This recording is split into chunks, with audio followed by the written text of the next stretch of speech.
Fala, estudante! Bem-vindo a mais um vídeo do canal Fisicamente Preparado. Eu sou o professor Rodrigo e hoje estou aqui para resolver e comentar as questões do vestibular da FAMECA, vestibular de medicina lá de Catanduva. Vamos resolver todas as questões de física. Bora para o vídeo então.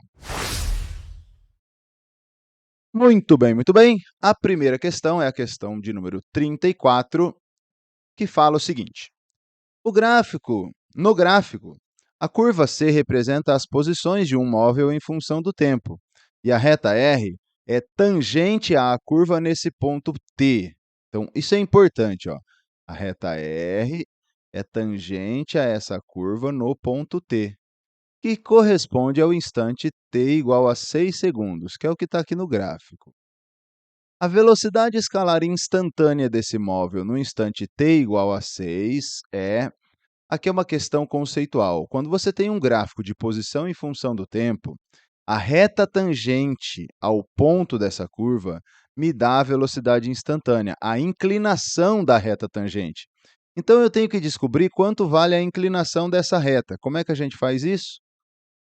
Olha só, pego esses dois pontos aqui.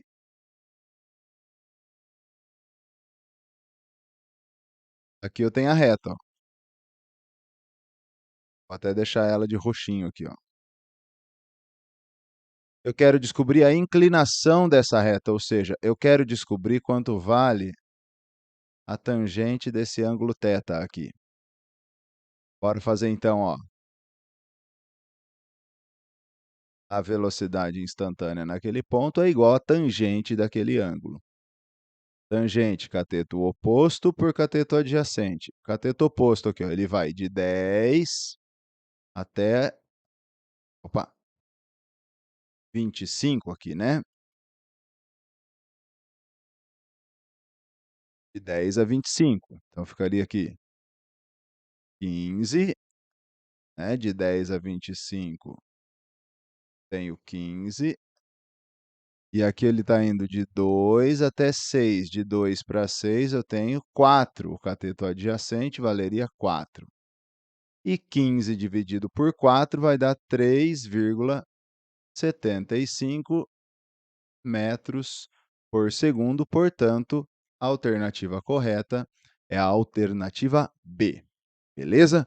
Lembrando que qualquer dúvida você pode deixar aqui nos comentários que eu vou tirar sua dúvida. Beleza? Bora lá para a próxima questão. Uma questãozinha bem simples de movimento circular. Ó. Durante uma competição de ciclismo, as rodas da bicicleta giram com velocidade angular constante de 10 π radianos por segundo. Beleza, ó. Velocidade angular,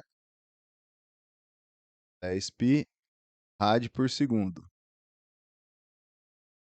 O número de rotações efetuadas por cada uma dessas rodas a cada minuto é de... Então, ele quer, na verdade, quanto vale a frequência em rotações por minuto, né? Número de voltas por minuto. Vamos lembrar que a velocidade angular é 2π vezes a frequência. Como eu estou usando a velocidade angular em radiano por segundo, essa frequência ela vai sair em hertz. Então, ó, 10π é igual a 2π vezes f. Passo 2π dividindo, 10π dividido por 2π dá 5. Só que dá 5 Hz. Para a gente poder transformar isso daí para rotações por minuto, basta multiplicar por 60. E essa frequência, então, vai dar 300 rotações por minuto. Dá 300 voltas por minuto, letra E. Beleza? Maravilha. Vamos continuar. Questão 36. Em um dia sem vento, uma criança segura por meio de um fio vertical um balão de peso total P, contendo gás hélio. Então, está aqui o balãozinho.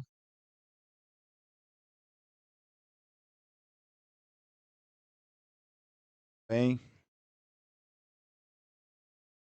uma criança aqui segurando o balãozinho. Considerando que o balão está totalmente imerso no ar e em repouso e que sua densidade em relação à densidade do ar é de 0,2, quer dizer, a densidade do balão é 0,2 da densidade do ar. A intensidade da força de tração no fio segurado pela criança é... Pega aqui ó, as forças que atuam no balão. No balão nós temos a força de empuxo, cima, nós temos o peso para baixo, nós temos a força de tração no fio aqui, ó. Como esse balão ele está em equilíbrio, o empuxo ele é igual à soma da tração com o peso do balão. Bora dar uma olhada. Como é que a gente calcula o empuxo? O empuxo é a densidade, dado pela densidade do fluido em volta do balão, no caso é o próprio ar, né?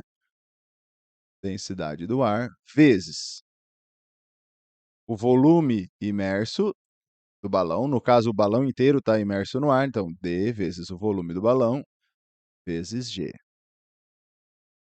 É igual a tração no fio mais o peso do balão. Agora dá uma olhada aqui, ó. O peso do balão seria a massa do balão vezes a aceleração da gravidade. Acontece que a massa do balão, eu posso escrever que é a densidade do balão vezes o volume do balão. E a densidade do balão é 0,2 vezes a densidade do ar. Então, eu posso dizer que P é 0,2 vezes densidade do ar vezes V vezes G. Percebe que nós temos exatamente isso aqui ó, no empuxo? Quer dizer, o peso é 0,2 vezes o empuxo. Isso significa que eu posso dizer que o empuxo é igual ao P dividido por 0,2. Quando não tem nada aqui, é porque é como se tivesse um número 1 multiplicando, né? 1 dividido por 0,2 dá 5, ou seja, o empuxo tem o valor de 5 vezes o peso do balão. Então, no lugar de tudo isso aqui, ó, eu posso substituir por 5P. Então, 5P é atração mais P. Passa o P para o outro lado. Vai ficar 5P menos P igual a atração. E, portanto, a atração no fio vai ser 4P. Aí, a tração no fio é igual a 4 vezes o peso do balão, ficando, então, a alternativa A como correta. Beleza? Maravilha! Vamos que vamos. Essa 37 é uma questão conceitual. Fala assim: na teoria cinética dos gases ideais, considera-se que todas as colisões entre as moléculas do gás são perfeitamente elásticas. Tudo bem. Isso significa que, em uma colisão envolvendo duas moléculas desse gás, a energia cinética total dessas moléculas diminui e o módulo da quantidade de movimento formado por elas aumenta. Olha só, o que é uma colisão perfeitamente elástica? Colisão perfeitamente elástica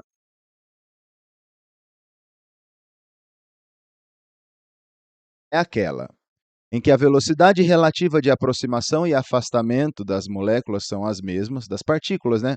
Não precisa ser necessariamente das moléculas. Aqui a gente está falando de duas moléculas de um gás, mas quaisquer corpos em uma colisão perfeitamente elástica. A velocidade relativa de aproximação é igual à velocidade relativa de afastamento, o que corresponde a dizer que o coeficiente de restituição é igual a 1. O que mais? Toda colisão é um sistema isolado de forças externas. Então, eu posso dizer que a quantidade de movimento final do sistema é igual à quantidade de movimento inicial. Vai haver conservação da quantidade de movimento. E quando é perfeitamente elástica, eu não tenho perda de energia na colisão, o que significa dizer que a energia cinética final das moléculas é igual à inicial. Nessa colisão, conserva-se a quantidade total de energia cinética. Logo, a energia cinética total dessas moléculas e o módulo da quantidade de movimento do sistema formado por elas permanece constante, portanto, letra D é a resposta. Beleza? Tudo bem. Vamos para a próxima página aqui. Aí. Aqui ele fala assim: um termômetro que mede temperaturas entre -20 e 80 graus Celsius utiliza como grandeza termométrica a altura da coluna de mercúrio no tubo capilar do termômetro. Considere o coeficiente de dilatação volumétrica do mercúrio igual a 1,8 vezes 10 a menos 4 graus Celsius a menos 1. E que quando o termômetro indica -20 graus Celsius, né, numa temperatura inicial de -20 graus Celsius, o volume ocupado pelo mercúrio nesse termômetro seja de 0,4 centímetro cúbico. Então, eu tenho um volume inicial de 0,4 centímetro cúbico. Desprezando a dilatação do vidro, o volume do tubo capilar do termômetro entre as marcações de -20 a 80 é de... Olha só, quando eu passar para 80 graus Celsius, o mercúrio vai dilatar e eu quero esse volume. Ó. Vamos desenhar um termômetro aqui. Ó. Aqui eu tenho o termômetro.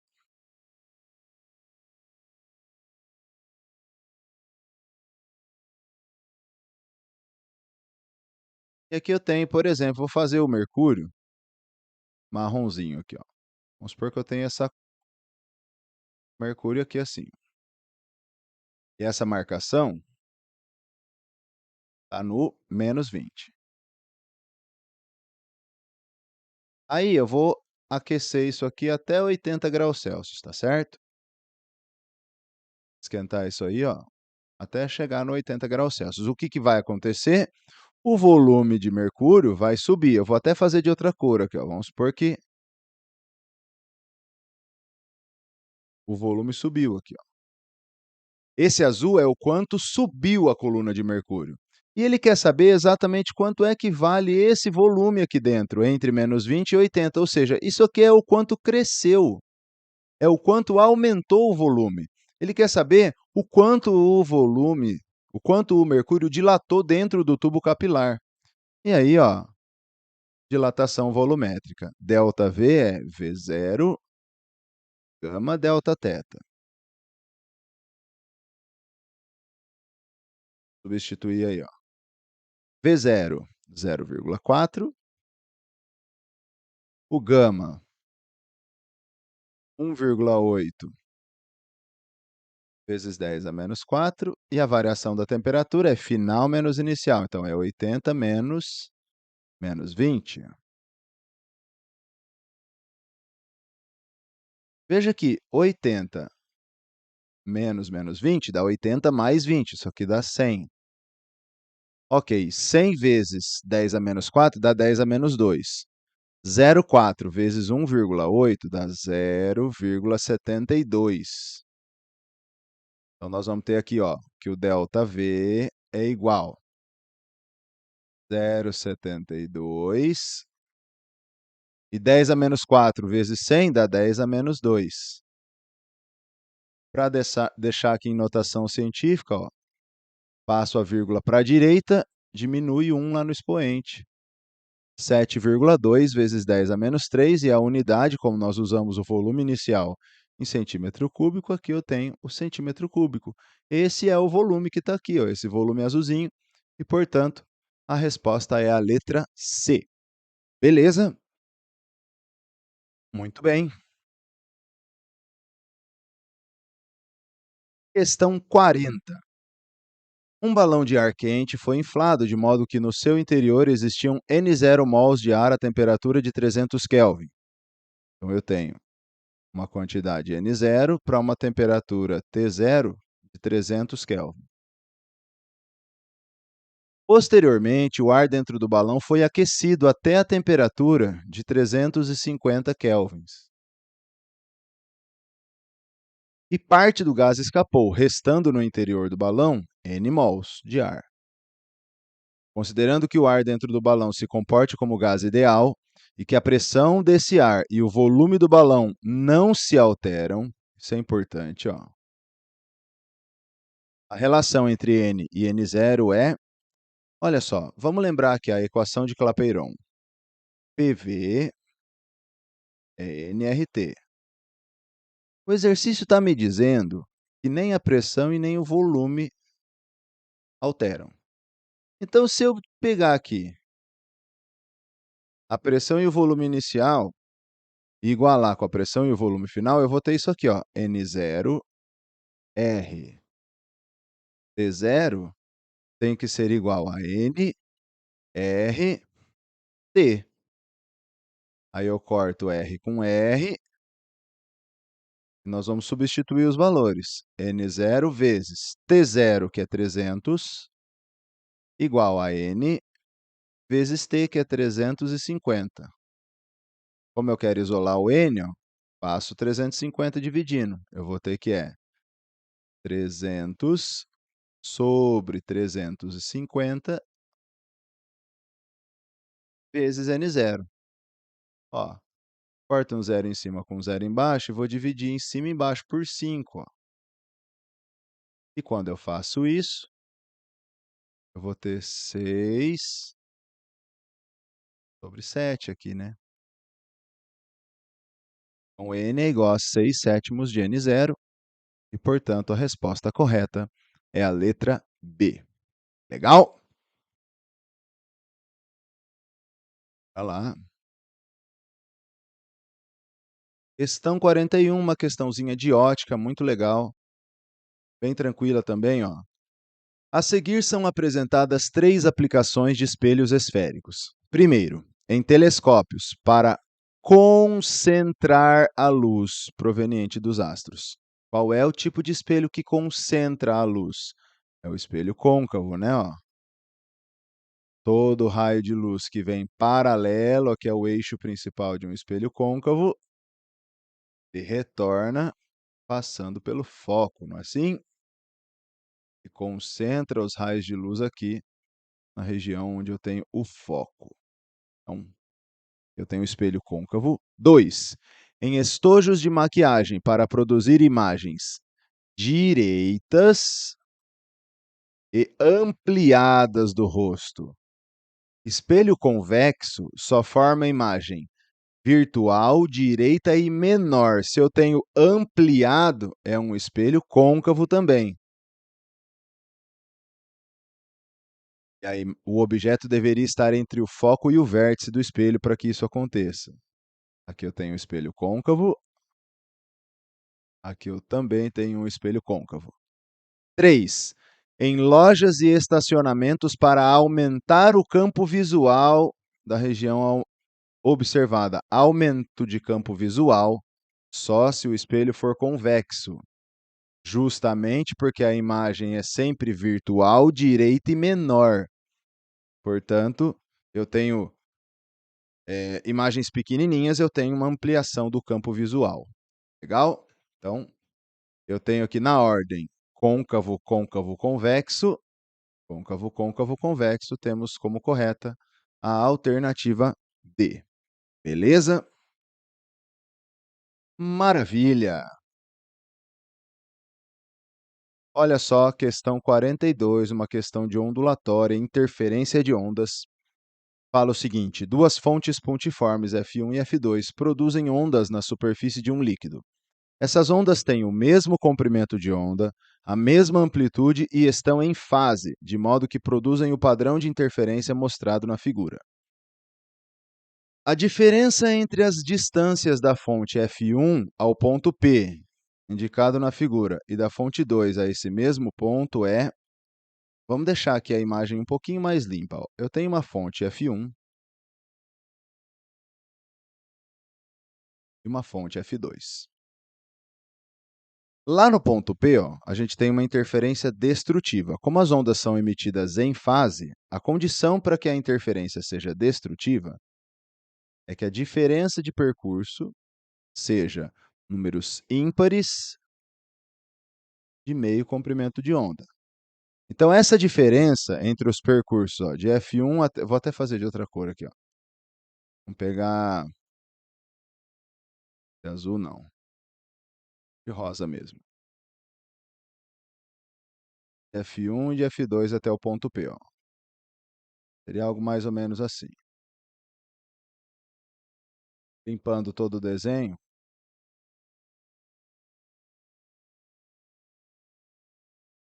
Uma droga isso aqui, né? Ê, lasqueira, espera aí. Aí, pronto. Vamos supor que ali é o ponto P, legal?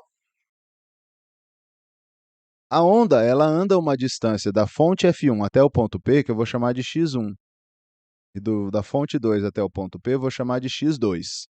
Esse ΔX é a diferença entre x1 e x2, que é o que ele quer, ó, a diferença entre as distâncias da fonte F1 ao ponto P e da fonte F2 até o ponto P. Ele quer saber quanto é que vale x1 menos x2.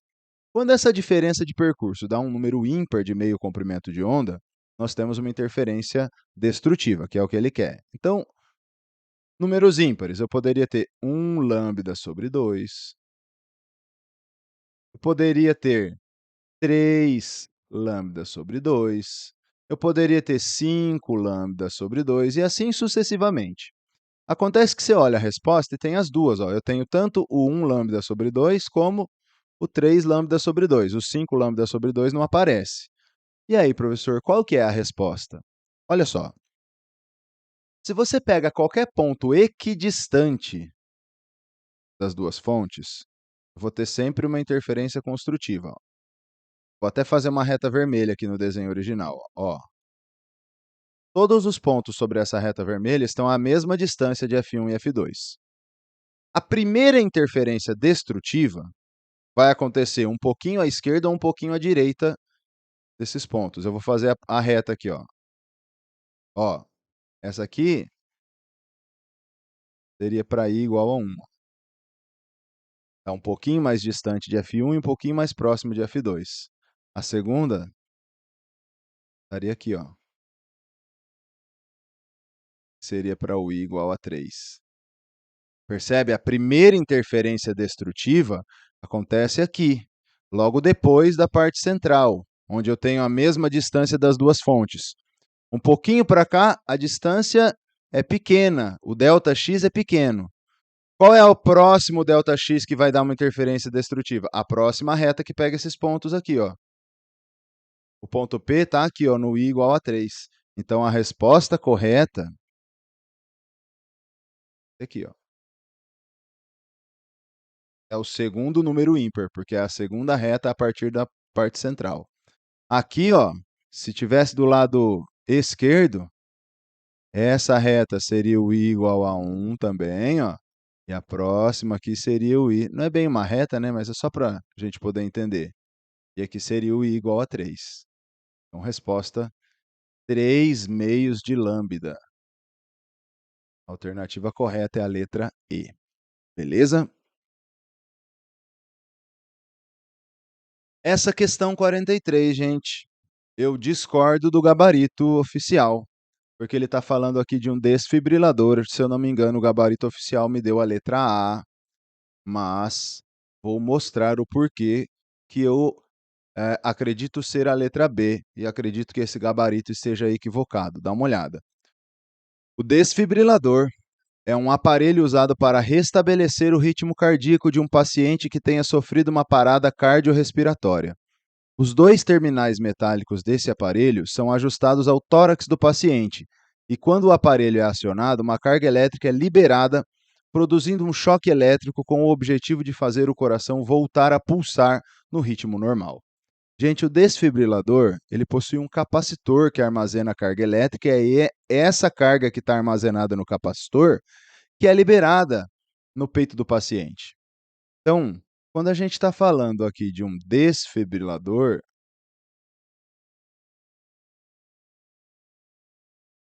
nós estamos falando de um capacitor.